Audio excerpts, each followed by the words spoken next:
संघ में 10 वर्षों तक नौकरी किया और संयुक्त राष्ट्र संघ से नौकरी करके जब लौटे तब चुनावी रणनीतिकार 2012 के चुनाव में नरेंद्र मोदी गुजरात के मुख्यमंत्री थे।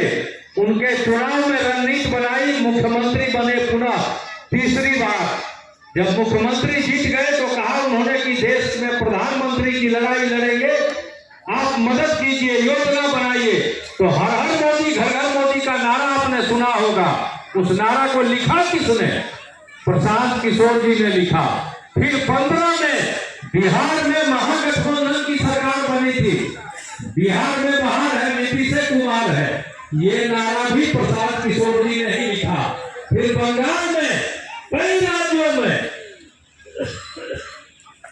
कई राज्यों में प्रशांत किशोर जी ने जिनको जिनको सलाह दिया वो मुख्यमंत्री बने, देश के प्रधानमंत्री बने।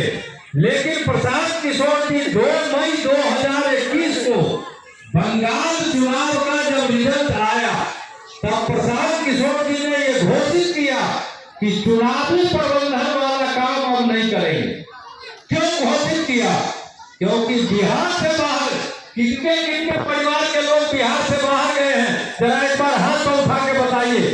जिनके परिवार के लोग गए हैं बिहार से बाहर, एक बार हाथ तो उठाइए। जिनके परिवार के लोग बिहार से बाहर गए हैं, कहीं तो 100 परिवार के लोग बिहार से बाहर गए। क्यों गए हैं बाहर? कोई शौक से घूमने गए हैं, मजबूरी में गए हैं, अपने परिवार बाल बच्चों के भरण पोषण के लिए अपने घर परिवार को छोड़कर और बिहार से बाहर गए। कोई दिल्ली गए, कोई पंजाब गए, कोई हरियाणा गए, कोई कर्नाटक गए, कोई आंध्र प्रदेश गए, कोई तमिलनाडु गए, अन्य राज्यों में कई लोग देश से बाहर भी गए कमाने के लिए।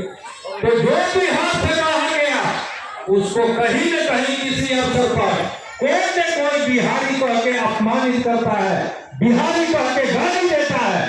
प्रशांत किशोर जी को लगा कि जिस मालिक ने हमको इतनी ऊर्जा क्षमता दिया कि मैंने जिसको सलाह दिया वो मुख्यमंत्री और प्रधानमंत्री बने, लेकिन जब बिहारी को आके गाली देता है तब तो हमको भी गाली देता है। और उसी बिहार की धरती पर संकल्प लिया कि समाज के मदद से एक नई राजनीतिक व्यवस्था बनाएंगे जो बिहार के बच्चों को न पढ़ाई के लिए न रोजगार के लिए बिहार से बाहर जाना नहीं पड़ेगा। जनता का सुंदर राज बनाएंगे, जन सुराज बनाएंगे। यही अभियान है ये।